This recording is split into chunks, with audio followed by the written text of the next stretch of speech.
At the class reunion, laughter echoed through the room and everyone seemed to be in high spirits. Drinks flowed. Memories resurfaced and old flames were joked about, but nothing could have prepared me for what I saw next. Lucas. Yes, that Lucas was being egged on by the crowd. "Go kiss Sophia," someone yelled, followed by more chants. "Kiss. Kiss." I watched frozen as Lucas blushed and hesitated. He was clearly unsure. Maybe even embarrassed, but then someone gave him a little shove and he stumbled right in front of my wife. Sophia caught him before he could fall. And just like that, the chants grew louder. Then he leaned in and kissed her, and she didn't pull away. She didn't even hesitate. She responded, deepened it.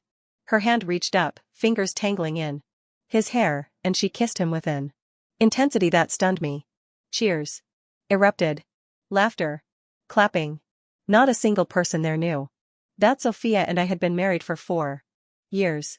After the party, someone asked Sophia if she could drive Lucas home. He was clearly drunk. She agreed without looking at me, bundling him into the passenger seat. I was left standing there under the street light alone. "Sophia," I called softly. She paused, finally acknowledging me. Her expression was sharp, elegant, but distant. So far from the girl I'd once fallen in love with. She sighed as if annoyed. "He's drunk. Just go home," she said coldly, barely looking at me. "Don't get all sentimental." Then she got in her car and drove off, leaving me to walk home alone through the quiet, dark streets. It took me almost an hour to get home. I regretted not driving my own car that night. The air was cold, and halfway through my walk, light snow began to fall. It was late, the streets were nearly empty, and the only sound was my own footsteps crunching through slush. When I got home, the house was dark and freezing. My stomach ached slightly. I hadn't eaten much. I stumbled into the living room, reaching for the light switch and nearly bumping into a picture hanging on the wall. I turned the light on. There it was. That picture, the one I had framed so carefully.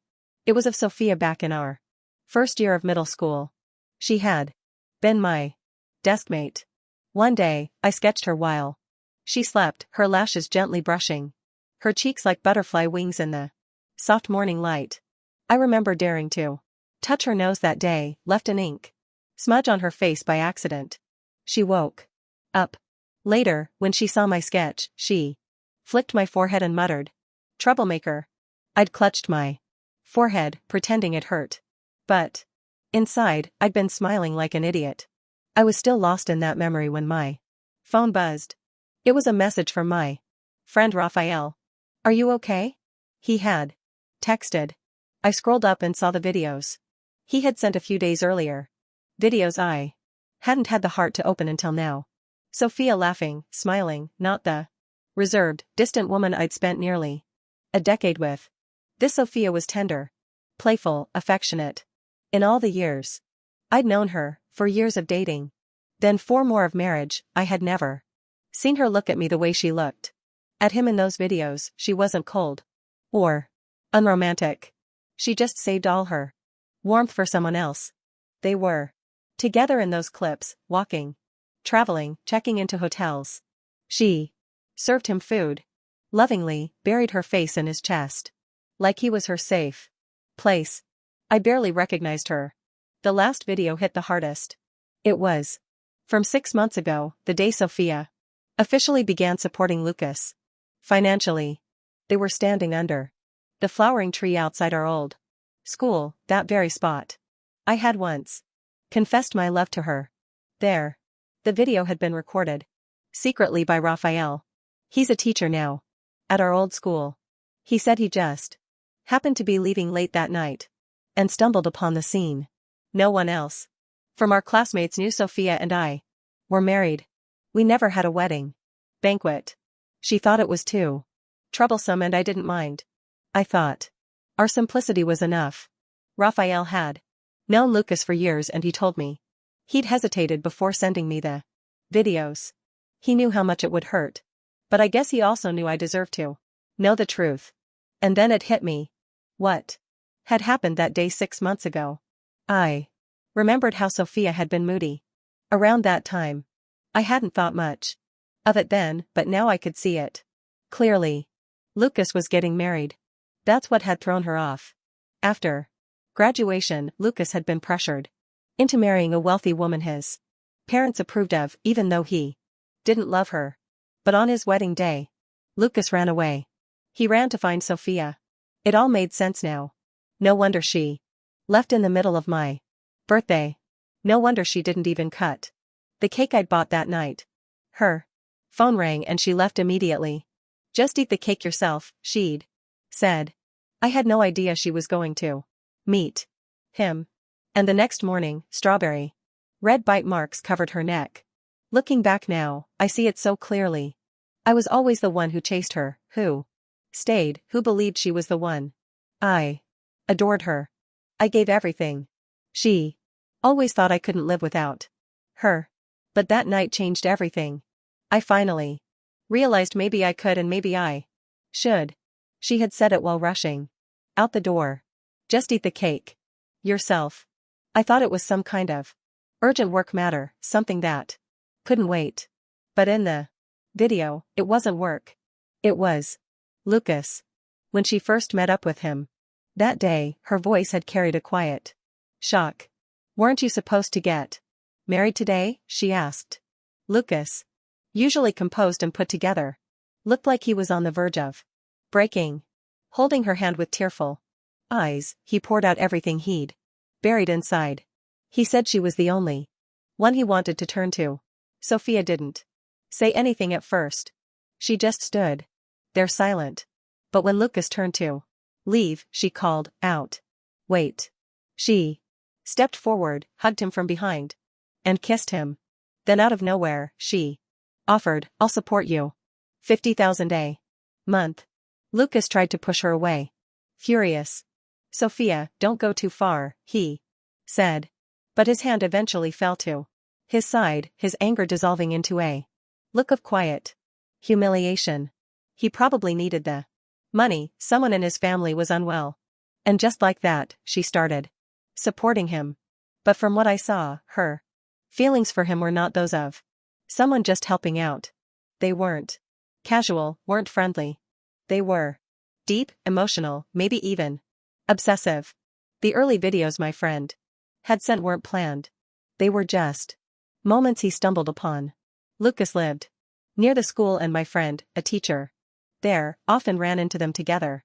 After watching them, my chest felt tight. My stomach churned. I stumbled to the bathroom and threw up. Then, like a cracking glass letting light in, a memory surfaced. Something I hadn't questioned before. Years ago, when I proposed to Sophia, I'd expected her to reject me. But she didn't. She said yes. Only recently did it all click. Just 2 days before I proposed, there had been a rumor going around that Lucas had a new girlfriend and was preparing to get engaged. Half a year later, that relationship ended. Made my way back from the bathroom, but I was exhausted mentally and physically. I couldn't sleep. I sat alone in the dark by the window, staring at the flickering city lights outside, listening to the ticking clock echo in the silence. Sophia still hadn't come home. It wasn't the first time either. Before I chalked it up to her being a workaholic, I would just tell myself she was busy and go to bed early, leaving the light on for her. Eventually, the first light of dawn crept in, soft and cold. Then the sound of the door. Sophia came in and paused when she saw me awake as if surprised. I turned to look at her.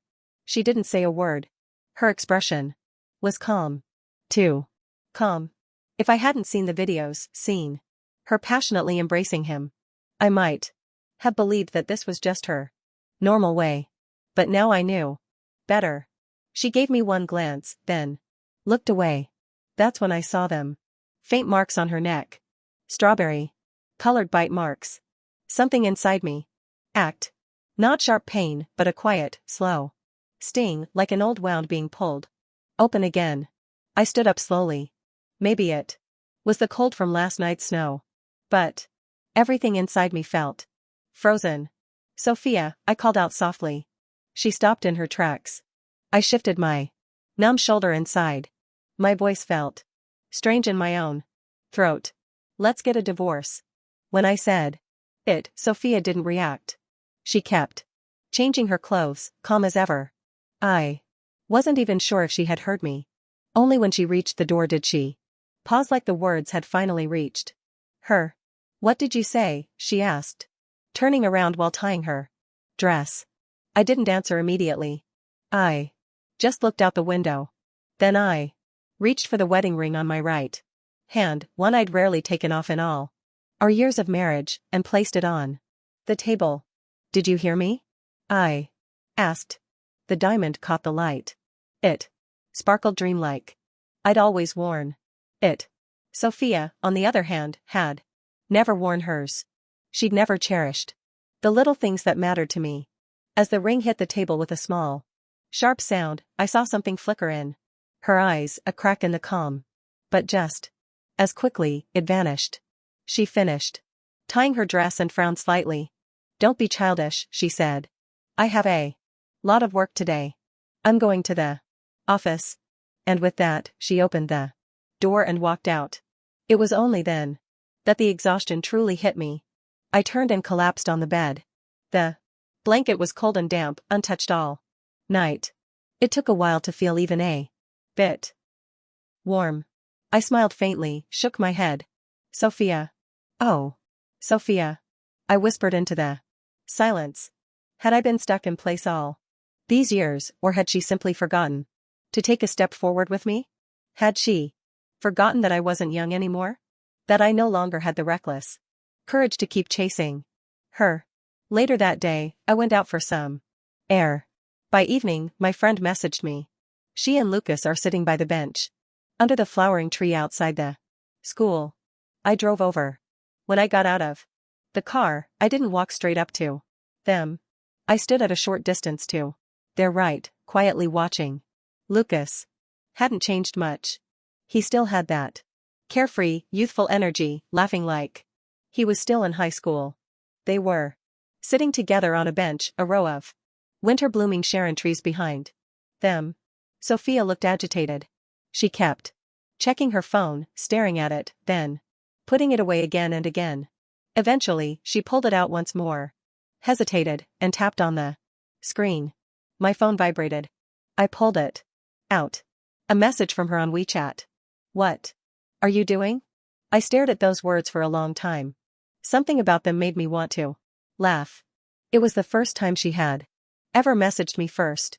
Every day, it had always been me sending her little things, stories, jokes, something I found interesting, only to get a cold one word reply. Okay. I thought that was just her personality.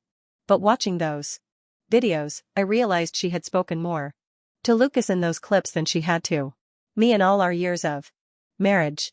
I didn't reply. I slipped the phone back into my pocket and walked over. She looked up when she heard my footsteps.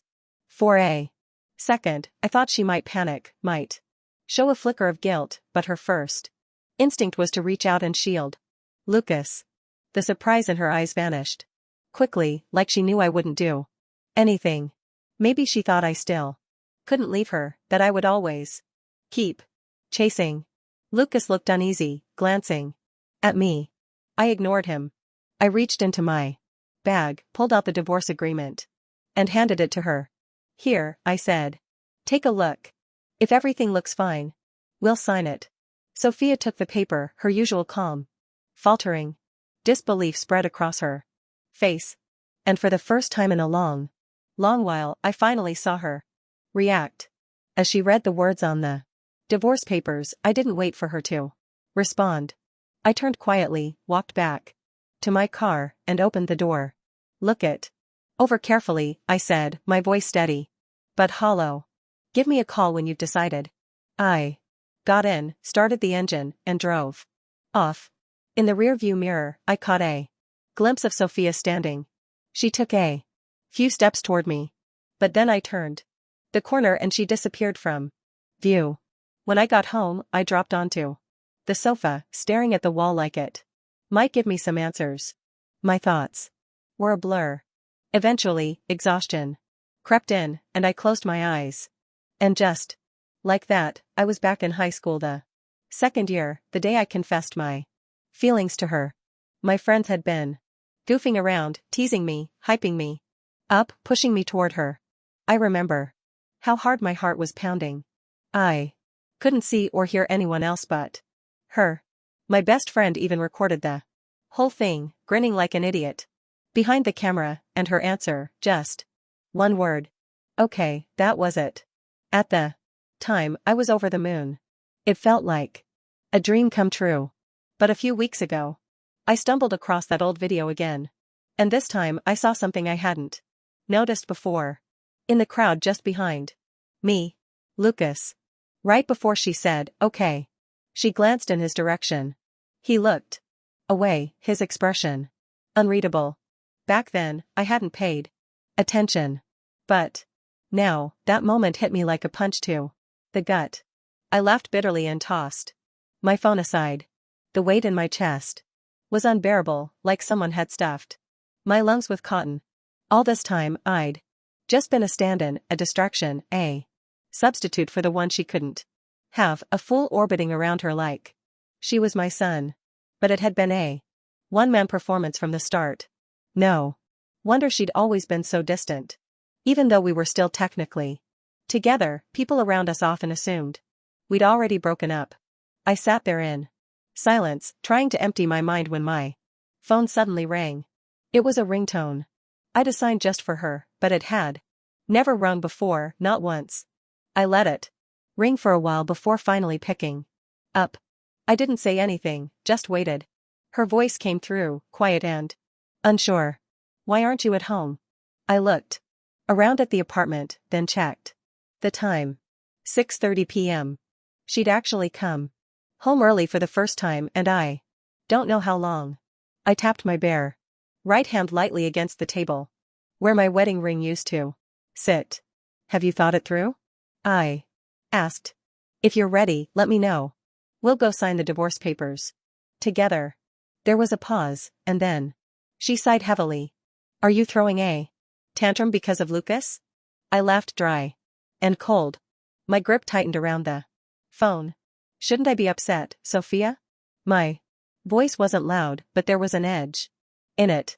Something new. In all our years together, I'd never spoken to her like this. I'd always been gentle, careful. She fell silent. I tapped the table again, slower this time. Or do you think I should be happy watching you with Lucas? Should I bless you both? Should I pretend I'm thrilled? Should I keep smiling like I've done for years while you slowly walked further and further away from me? She didn't answer. I chased you for so long. Do you really think that means I have no pride? That I'm made of stone? That I don't feel pain? I walked to the window, staring out at the night. The city lights flickered like distant stars. You don't have to fake it anymore. Just sign the papers. Let's stop pretending. There was a long, heavy silence on the other end. Just when I thought she'd hung up, she spoke again. Her voice tense, almost shaky. Who agreed to get a divorce? She asked like she hadn't heard me right before. Where are you right now? Her last question caught me off guard. A strange mix of bitterness and irony swelled in my chest. For the first time, she sounded worried. Too late. The night's still young, I said flatly. Maybe I'll go find a bunny girl to have some fun with. And with that, I hung up. I threw my phone onto the bed and lay back, staring at the ceiling. This apartment. This was the first place we moved into after we got married. I used to love it. You opened the window and could see a long stretch of open sky. But we didn't stay long. Sophia had said she didn't like it. Looking back now, it wasn't the apartment she hated. It was the distance. This place was too far from Lucas. The next day, when I finally turned my phone back on, I saw the notifications flood in. Dozens of missed Calls, countless unread messages. She had been looking for me all night. If this had been a few months ago, my heart would have soared. But now, she'd searched everywhere yet never found me. Because the truth was, she didn't know me at all. If the roles were reversed, and she were the one missing, I would have found her in no time. I knew all her favorite spots. I knew who to call. I knew her. But Sophia, she knew nothing about me, not where I liked to go, not who I spent time with, not the tiniest corner of my world. Even after over 10 years together, even after becoming husband and wife, she knew me less than a coworker she met 6 months ago. Eventually, I messaged her back with just one line. Let me know when you've signed it or if you want to go to the civil office. That was it. That's how far we drifted. Later that evening, she found me at work. I'm guessing she had to scroll through our chat history just to figure out where my office was. I was about to leave for the day when she walked in. The moment I saw her, something inside me twisted, but I forced myself to keep typing. Burying myself in work was easier. She walked straight up to me. Raphael, she said softly. It had been so long since she'd called my name like that. For a split second, I was back in high school again. That familiar sting returned, sharp and sudden, right behind my eyes, but I didn't look up. I kept typing. My coworkers noticed her immediately, especially the younger ones. They whispered, snuck glances, and some even pulled out their phones to snap discreet photos of the beautiful woman standing at my desk. The guy next to me, freshly graduated, leaned over with a grin. Raphael, is that your girlfriend? Before I could say anything, Sophia responded, her tone flat. I'm his wife. The surprise in my colleague's voice was impossible to miss. Whoa, so you're married? I saw Sophia's expression darken slightly. She leaned in a little closer. She stepped closer and asked quietly, aren't you off work? I can give you a ride home. The office was already winding down. Most of my colleagues had left, with only a few still finishing up their tasks. I paused for a second, my fingers hovering over the keyboard. Then, without looking at her, I resumed typing. I'm working overtime tonight. Won't be back early, I said flatly, repeating the same line she had said to me so many nights before. I expected her to leave right after that, the way she usually did. But she didn't. Instead, she sat down beside me. I'll wait for you, she said softly. It hit me. Then, years ago, I used to wait for her. Like this. When she stayed late cleaning classrooms or had other school duties, I was always there, quietly waiting, no questions asked.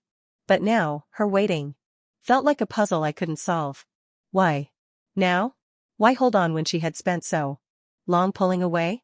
To her, our marriage had always seemed like a wait, something to endure rather than cherish. Being with me never made her glow the way she did when she was around Lucas. So why was she still here? I didn't want to think about it anymore. I'd already lost too many nights wrestling with these thoughts, driving myself mad with questions. While I was lying awake, heart aching, was she asleep in someone else's arms? She didn't say anything else. Just sat beside me quietly for over an hour. Eventually, she stood and left. I didn't look up. I didn't expect her to stay long. She never had the patience for it. But a little while later, she returned. This time holding a small takeout box. Eat something, she said, holding it out to me. I glanced at it. Sweet and spicy. Without thinking, I handed it to a colleague beside me who accepted it with a grateful smile. Sophia's face darkened. Raphael, she said, her voice low and tight. Stop this nonsense.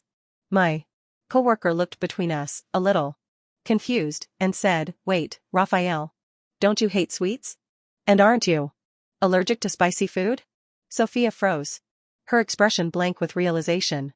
I looked her dead in the eye and said calmly, yeah, I do. Back then, I used to fake it. I'd pretend to like sweet and spicy food. Just because she did, just to make her smile. Now, she was doing the same. Trying to reach me in small ways. Copying the version of me who used to love her without limits.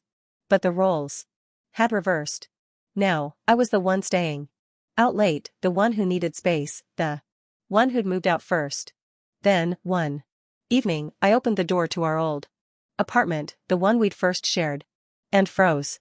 The smell of food drifted out from the kitchen, rich and warm. The table was set with several simple dishes, none of them spicy. The room glowed with a soft golden light. It looked like the home I used to dream we'd have. Sophia peeked from the kitchen, removing her apron. "Come eat," she said gently. I gave the table a brief glance, then walked past it into the living room. "I already ate," I muttered. She stood there, rice bowl in hand, hesitating, but I didn't bother engaging. I didn't have the strength to guess what she was trying to do anymore. I didn't want to keep analyzing her actions like I used to, wondering what she meant by every word, every gesture. I went to my room, cleaned up, pulled a book from the shelf, and read. She stayed silent the whole time. Eventually, I forgot she was even there. Later, after a shower, I climbed into bed. As I settled under the covers, I noticed something strange. Someone was already lying beside me. I opened my eyes. It was Sophia. It felt unfamiliar. She never went to bed before me. Maybe I'd just gotten too used to falling asleep alone. Then she wrapped her arms around me from behind. Her breath was warm against my ear. Her voice low and soft, like aged whiskey, whispered, "Can we talk about Lucas?" Her words hit me like a slap. Cold, jarring. Even now, after everything, he was still in the picture. I gently peeled her fingers off my arm. "There's nothing left to talk about." After that, I started behaving like the old version of her. I came home late. Sometimes I didn't come home at all. I stayed at friends' places, worked late. For no reason, avoided her, but she began doing things I never expected. She started coming home early. She noticed what I liked, remembered my schedule, watched me with eyes that seemed to carry regret. It was how I used to be. With her, chasing her shadow, hoping to be seen. But I wasn't in a rush anymore. She kept delaying the divorce, always with some excuse. And every time she brought a little warmth, cooked a meal, sent a message, left something on the table, I let myself hope, only to feel that quiet disappointment again and again. Eventually, I understood. This was what it felt like when I was the one chasing her. When I poured everything into someone who couldn't feel the same back then. And she was cold, colder than I ever was now. And still, I held on like a fool. One night at a bar, a friend nudged me. "Hey, Raphael, look over there. She's checking you out." I looked. In the soft neon light, I saw a young woman, slim, graceful, with a gentle smile and a kind of fragile warmth. She reminded me so much of the Sophia I had fallen in love with.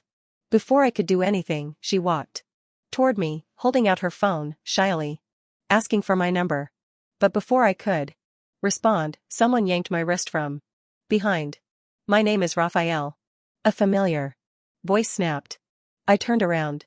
Sophia stood there clutching a large bouquet of red roses, her arms full, her face flushed with emotion. The scent of the flowers clung to the air between us. Her hand wrapped around mine where a ring used to be, a ring that was now gone. She glared at the girl, then turned her eyes on me. I met her gaze. Calm and cool. "What do you want?" Her voice trembled slightly, even as she tried to control. "Today's our wedding anniversary." I blinked. "Since when did you care about that?" I let out a short, bitter laugh. Not once had she been there for our anniversaries before. There was always an excuse. Work, meetings, something more important. She flinched, but didn't say anything. Instead, she shoved the roses into my arms. "Let's go home," she said. I stared down at the roses in my hands. Fresh petals still damp with water. Without thinking, I tossed them into the trash. Sophia reached out, too late to stop me. Her hand froze midair, her expression unreadable.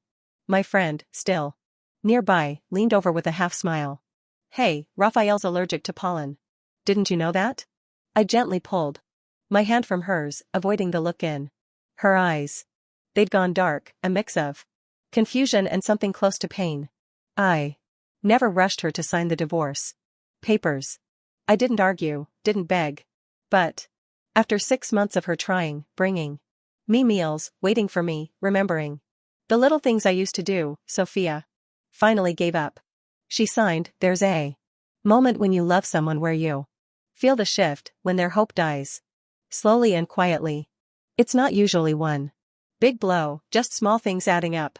Until one day there's nothing left to hold on to, and watching that happen to her, I finally saw what I must have looked like back when I was the one doing the chasing. When I kept showing up, kept hoping, kept waiting for her to meet me halfway. Back then, I had energy. I had patience. I believed in love enough to try every single day. But now, I don't think I could last even a few months like that again. The day we signed the papers, it was quiet at home. I thought I'd feel shattered, but I didn't.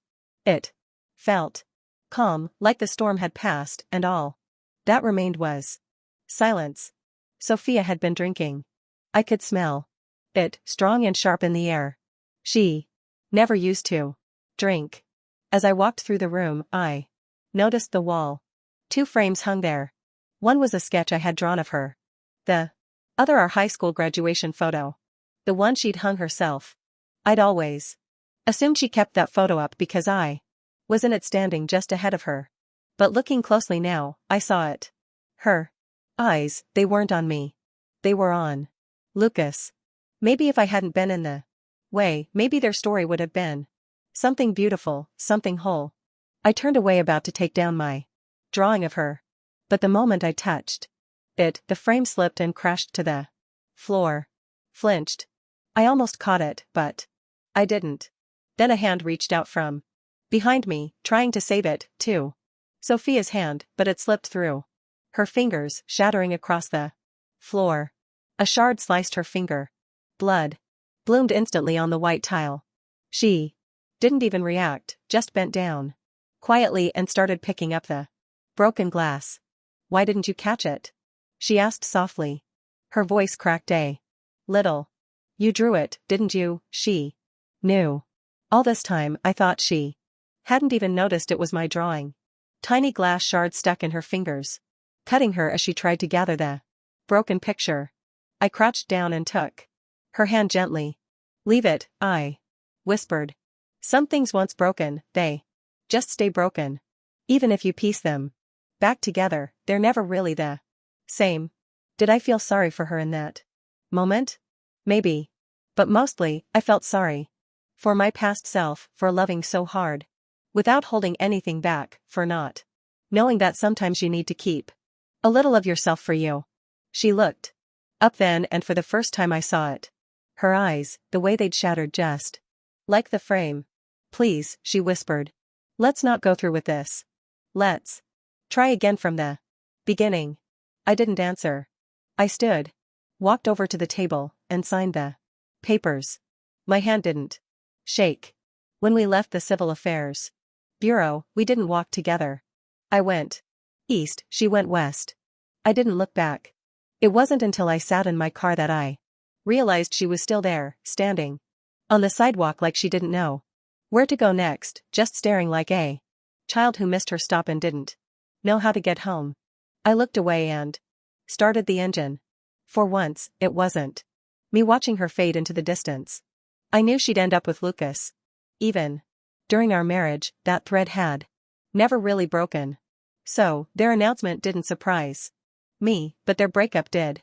Less than a week after our divorce, it was over. A friend sent me a screenshot from Lucas's page. So, it was just about the thrill, huh? Wish you'd said that earlier. Sophia lost interest in him. Just like that. It caught everyone off guard. I stopped checking in after that. But updates still came floating through. Mutual friends. One told me she repaired the broken photo frame and kept it on her desk now that she stared at it. Sometimes, like she was lost in thought. Another said she still wore the ring. The one I had taken off and left behind. Months later, during a heavy snowfall, I happened to glance out the window of my apartment. Below, near the street lamp, stood a figure in a gray coat, alone, still. It reminded me of a winter years ago when I'd stood in a snowstorm waiting to surprise her on her birthday. She never showed. I let the curtain fall and walked away. I'd grown used to the quiet. The apartment, once echoing with tension, was now peaceful. I cooked what I liked. I stretched across the bed without expecting to feel someone beside me. And I didn't wake up in the middle of the night, hoping to hear a key turn in the door. That summer, I packed a bag and traveled. Blue seas, vast deserts, soaring eagles, sunrises from mountaintops. These were the places I had once asked Sophia to see with me. She'd always been too busy. But she found time for someone else. One day, a friend messaged me. You know, she's changed. Sophia really regrets it.